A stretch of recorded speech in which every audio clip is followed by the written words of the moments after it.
Today we're talking about lighting, more specifically using just one off-camera flash to light portrait images and how moving around that individual flash and using different lighting modifiers can drastically alter the look of the final image that you achieve. We're going to get a little technical today. Let's get into it.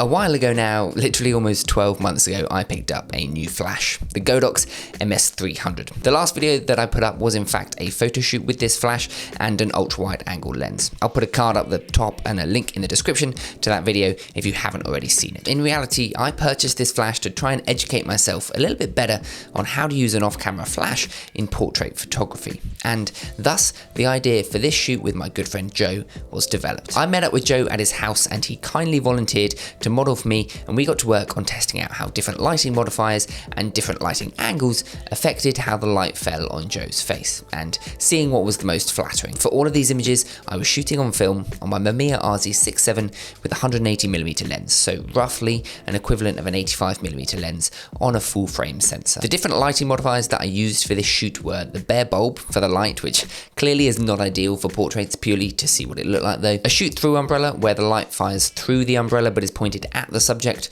a reflector umbrella where the light is pointed away from the subject and bounces off of a metallic umbrella and through a different layer of diffusion, and a large softbox like the one that I'm using to light this video here. All of these modifiers I shot straight on, so straight in front of Joe, 45 degrees to one side and at 90 degrees directly to the side of Joe also. For each of these angles I also used a reflector on the opposite side of the light to fill in the side of Joe's face to see how different that was, bouncing that light back in as a sort of fill light. For every one of these photos I tried to ensure they were roughly at the same distance and angle to Joe each time, and I tried to use the same settings on my camera each time also. Just so you're aware, I was using my little light meter to establish the exposure and flash level that I needed for each shot. With different levels of diffusion, differing levels of light were of course needed, but I did meter so that they should have a pretty consistent exposure. Any discrepancies are probably a developing or editing issue that I made on my end. Without any further ado, I will play all of the images back to back now with the lighting modifiers and angles listed down in the bottom corner. Once they've all been shown, I'll talk a little bit about my thoughts.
Hopefully throughout all of those images you got the impression that both the angle of the light and the modifiers that are used on that light have a pretty drastic effect on what the final image will look like. The bare bulb, I only shot that one image straight on, slightly above the camera.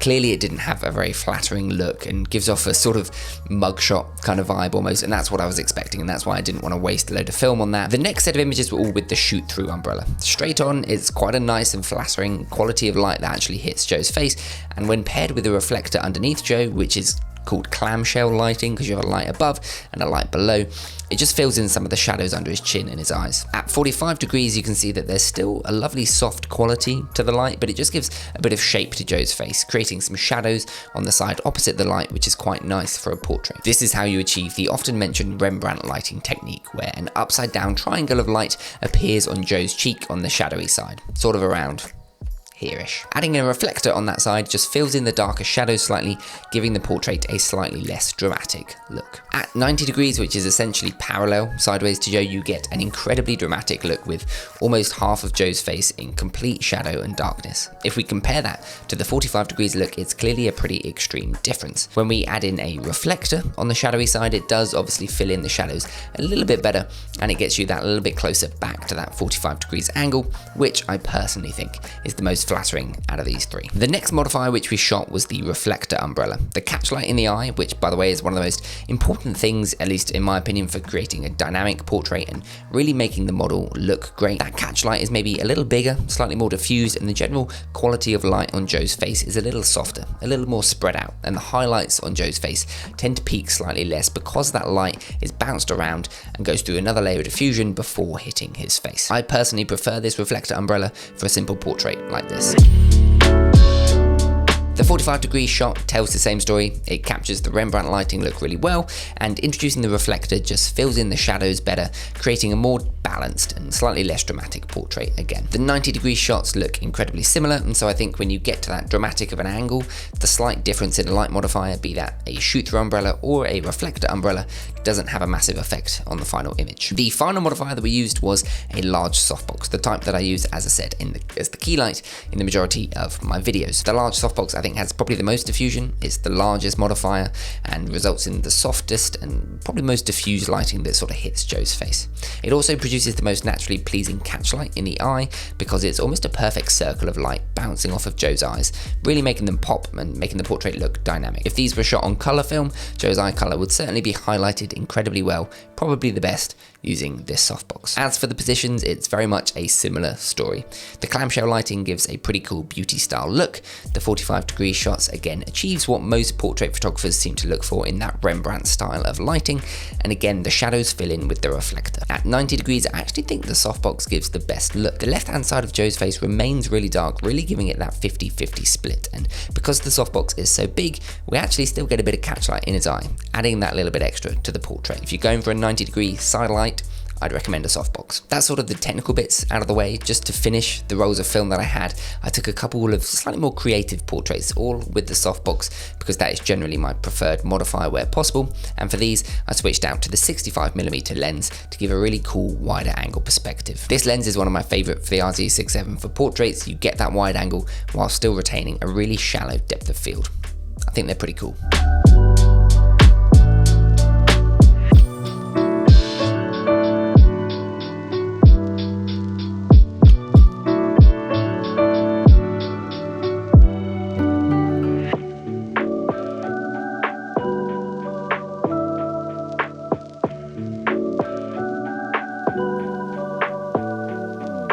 Overall, I hope that this video has been helpful for learning how different lighting modifiers and different angles of lighting affect the portraits that you're taking with just one off-camera flash. I hope that you found a look that maybe you would prefer to shoot with your portraits. For me, personally, I'm a fan of the softbox, and particularly at 45 degrees, when paired with that 65mm lens on the RZ67, I think it just gives some really cool dynamic portraits. But I can absolutely see times where I'd prefer to shoot straight on in a clamshell setup, or maybe just create some super moody portraits with that side lighting from 90 degrees. Feel free to leave a like if you enjoyed this one, or maybe if you learned something new.